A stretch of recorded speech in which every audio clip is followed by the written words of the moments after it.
Au sommaire de cette édition, le collectif des afficheurs des panneaux publicitaires réclame l'arrêt du démantèlement de leurs installations. Baptisée Y25, la conférence annuelle du district 94 de Toastmasters International a été annoncée du 8 au 10 mai prochain à Yamoussoukro. Des détails dans cette édition. NTIA Bank et la Fondation CEFIS ont officialisé un partenariat à travers la signature d'une convention visant à faciliter le financement en faveur des femmes chefs d'entreprise. Cette collaboration s'inscrit dans une dynamique de soutien à l'entrepreneuriat féminin. Aujourd'hui, c'est une belle étape que nous franchissons avec NTIA Bank pour la signature de la convention d'une enveloppe initiale de 3 milliards de francs CFA à l'effet d'accompagner l'accès au financement des femmes entrepreneurs ici en Côte d'Ivoire. Donc, la Fondation CEFIS a déjà montré des résultats concrets en matière d'assistance technique, mais aussi d'accès au financement des femmes entrepreneurs, avec des taux de remboursement inédits, de 100% de taux de remboursement. À travers cette convention, NTIA Bank ambitionne de favoriser l'inclusion financière en soutenant le développement des petites et moyennes entreprises. Elle vise également à accompagner ces dernières dans une gestion optimale de leurs ressources financières afin de renforcer leur performance et leur pérennité. NTIA Bank Côte d'Ivoire, dans le cadre de cette politique de durabilité, souhaite promouvoir l'inclusion financière, notamment à travers le financement de PME féminines. Mais il ne s'agit pas uniquement de financement, il s'agit également de les accompagner dans l'augmentation de leurs capacités, de sorte à ce qu'elles puissent être en capacité de financer, d'utiliser ces fonds de façon efficace. Et ce partenariat avec la Fondation CEFIS s'inscrit complètement dans cette ambition. Ce partenariat entre NTIA Bank et la Fondation CEFIS marque une étape importante dans la promotion de l'entrepreneuriat féminin et du développement des PME.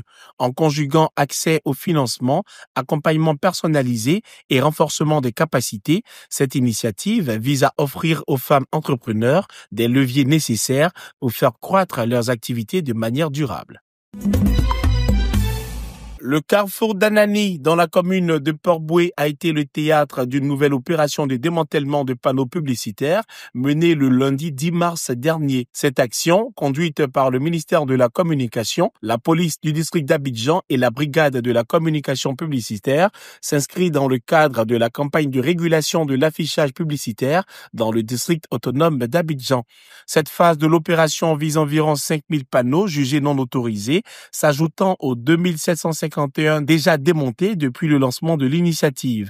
Un chiffre jugé alarmant par les professionnels du secteur qui dénoncent une approche brutale et non concertée des autorités. Le démantèlement actuel portait sur ce que notre ministère appelle des panneaux irréguliers. Donc, en quoi consistent ces panneaux irréguliers? Ce que nous avons compris, c'est que ce sont des panneaux qui, pour notre ministère, sont sur des axes qui pourtant ont déjà fait de l'objet de réorganisation.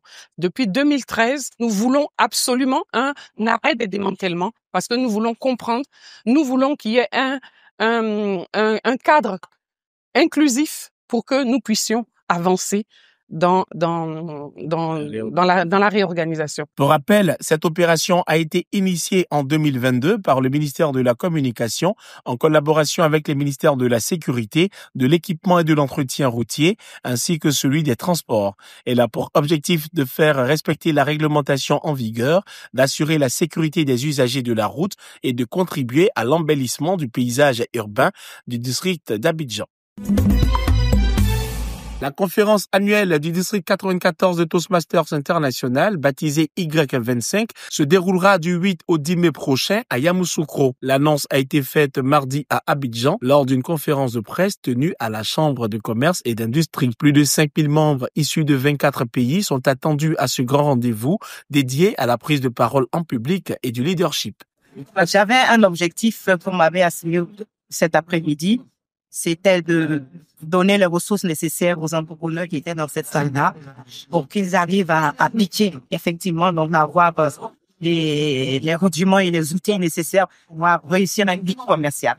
Mais un pitch commercial ne peut pas se réussir si on n'arrive pas à répondre à un certain nombre de questions. Donc, les 1h30 que nous avons passées dans cette salle, ils ont permis de répondre ensemble à ces différentes questions-là, à commencer par l'identification de la cible spécifique que ces entrepreneurs la visent, et puis ensuite de pouvoir arriver à rédiger un argumentaire. La conférence va se tenir du 8 au 10 mai à Yamoussoukro, à la Fondation Félix Houphouët-Boigny pour la recherche de la paix. Toastmasters International est la plus grande organisation à but non lucratif qui forme ses membres à la communication orale efficace et au leadership. Et la conférence de district est l'événement majeur de l'année Toastmasters. C'est un événement qui va regrouper tous les pays qui constituent le district 94. C'est-à-dire 12 pays. Concours d'éloquence, ateliers pratiques et coaching personnalisés vont rythmer les 3 jours d'échange, de formation et de réseautage. La capitale guinéenne est sous le choc après une découverte macabre du corps sans vie de Kadiatou Diallo, une jeune femme enceinte de plusieurs mois et mère de 3 enfants qui aurait été sauvagement battue à mort lundi 7 avril par son mari avant que ce dernier ne brûle son corps dans une fosse pour dissimuler le crime. Selon les informations, les voisins alertés par la fumée et une forte odeur ont découvert l'horreur et ont prévenu les autorités. À son arrivée, la police a découvert le corps calciné de la jeune dame.